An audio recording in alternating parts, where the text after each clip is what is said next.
Well, greetings everyone, and welcome back to our Standing Watch program. We've all heard about President Obama's recent speech, in which he seemed to side with the Palestinians against Israel.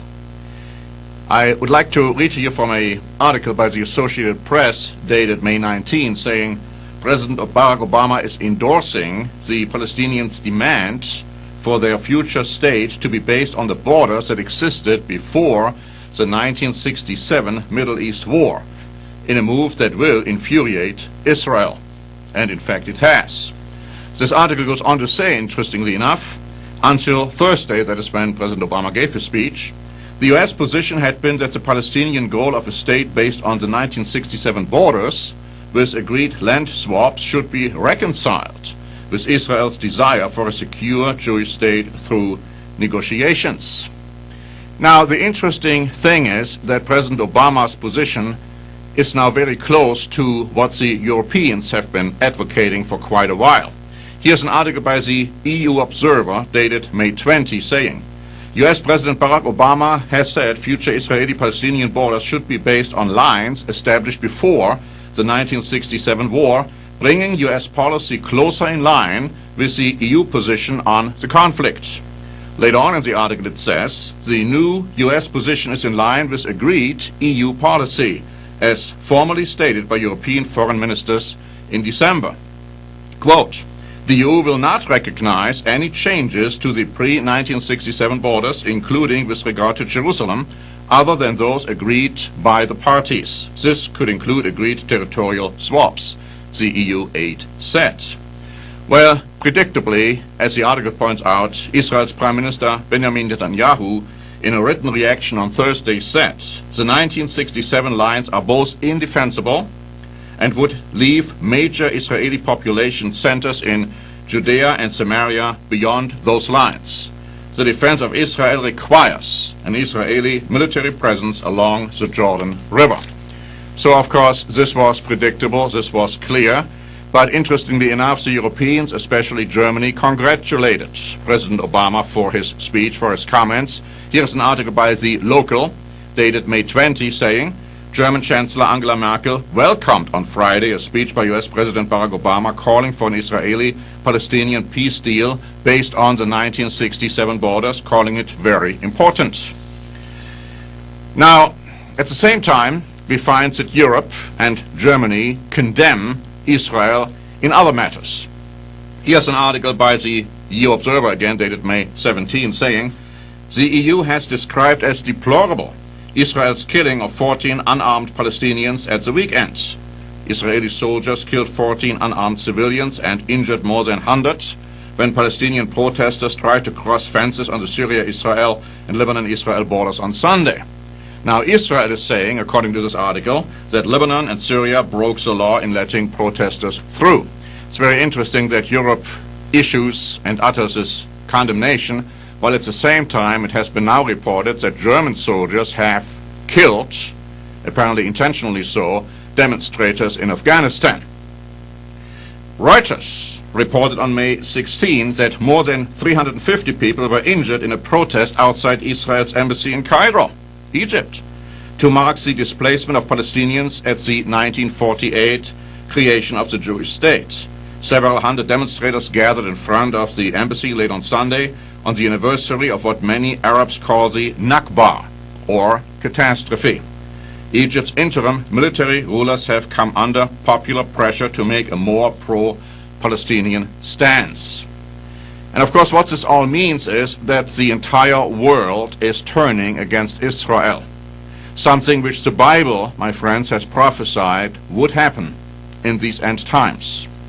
And here's a very interesting article which was published today by Haaretz. The headline is, Netanyahu's Israel is on course to become a pariah state. And then it says, Netanyahu heads for Washington as Israel to stop Israel's collision course with all our allies who are no longer prepared to listen to his arguments about the country's security. And then it goes on to say, Prime Minister Benjamin Netanyahu is going to Washington at what may be the last chance to turn the establishment of a Palestinian state from a global anti-Israeli campaign into a joint Israeli, American, and European project. Later on, this article says, the extent to which the Jewish right has lost its way even in stronghold New York can be gathered from its failure to prevent American playwright Tony Kushner from getting an honorary doctorate from the City University of New York. It goes on to say, to this must be added the international pressure for an academic and economic boycott of Israel, which has been generated by the recognition that there is no other way to force Israel to end the occupation. Closer to home, Deutsche Bahn withdrew from the project to lay a railway line between Tel Aviv and Jerusalem that should have caused shock. Because of its blindness, Israel is gradually turning from a source of pride and an object of admiration into a nuisance, if not an object of outright hostility. And then the article concludes by saying, Israel is on a collision course with all our allies and supporters. And at the end of this road, it is liable to become a pariah state. Now, this is a newspaper which was published in Jerusalem, in Israel. At the same time, my friends, what we are seeing is that Europe, and particularly Germany, is becoming more involved militarily than ever before. And we would like to quote to you from an article which was published again by The Local, dated May 19, saying this. German Defense Minister Thomas de Maizière Thursday said his country, Germany, should be prepared to pull its weight militarily abroad, taking part in international operations even when Berlin's interests are not directly at stake. Jürgen Trittin, a leader of the opposition Green Party, which once advocated German neutrality, said de Maizière was only saying openly what everyone knew. It goes on to say that a member of the NATO Western Alliance, Germany, long resisted foreign military involvement because of dark memories linked to World War II, when German troops conquered much of Europe. But things have changed. And as the article goes on to say, over the past decade or so, however, Germany has increasingly sent troops abroad to act as peacekeepers, for example in the former Yugoslavia. It has also taken part in UN-mandated operations such as in Lebanon, and in NATO military operations as in Afghanistan, where it provides the third largest foreign troop contingent. So we can expect Germany and Europe to become more and more involved militarily, and at the same time they become more and more prosperous. Now that shocked, that surprised some of the financial experts who have advocated that Europe is done, that the EU is done, that the euro is no longer a valid currency, that people will leave the euro and become again countries with their own national currencies, which I've said from the outset that is an absolute nonsensical idea. Notice what this article says by the BBC on May 13. The economy of the 17 countries that use the euro grew by 0.8% in the first 3 months of 2011.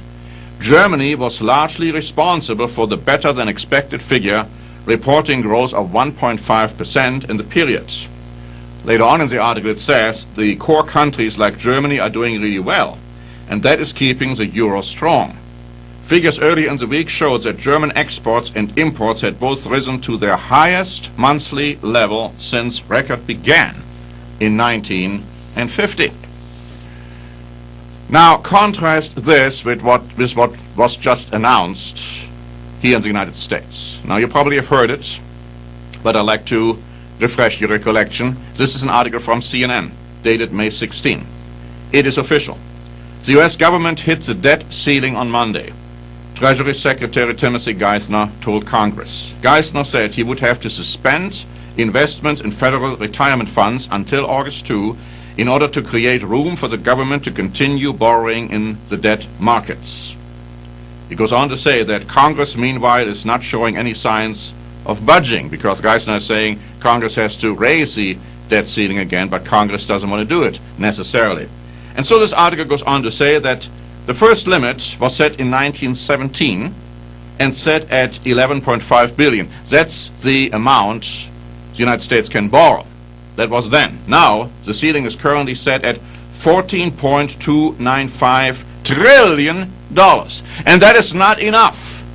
That is not enough to borrow. We have to even borrow more than that. And Geithner is saying that if lawmakers don't get it together by August 2, the United States will no longer be able to pay its bills in full. What does it mean? Well, it means that Treasury would not have authority to borrow any more money, and that means that they will have only two choices. Both are awful, according to the CNN article.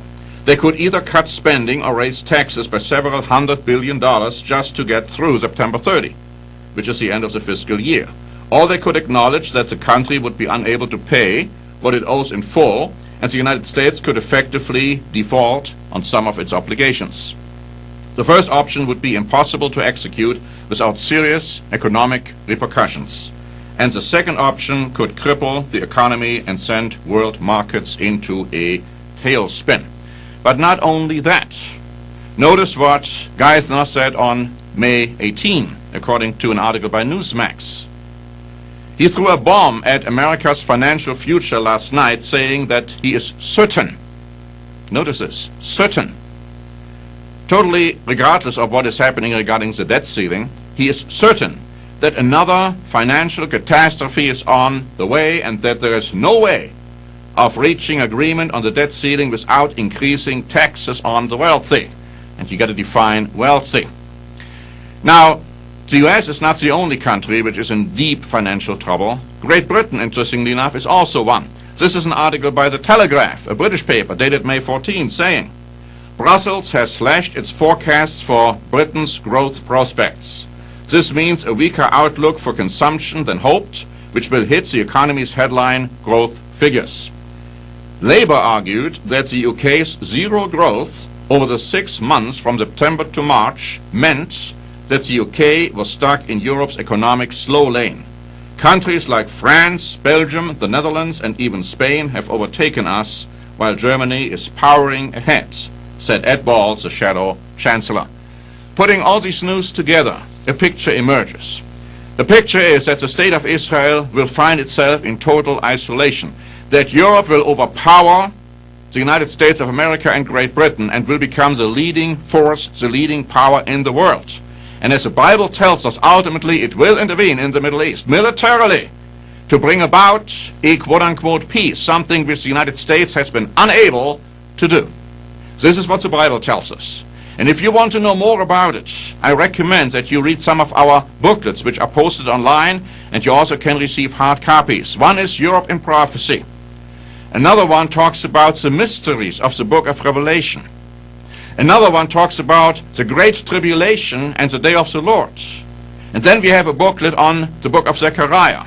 All these booklets go into the prophecies of the Bible as they relate to Europe, as they relate to the Middle East, particularly Israel, and as they relate to the United States of America and Great Britain. There's another book that we have, The Fall and Rise of Britain and America.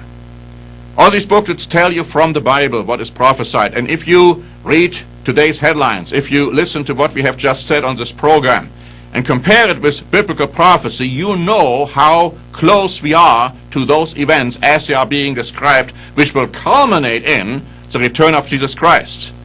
Now, things still have to happen. The concept that Christ will come this month, as some have postulated, is just absolute nonsense. Something will have to happen, but the Bible tells us what will happen and how long approximately it will take. So thanks very much for watching. This is Norbert Link for the Standing Watch program.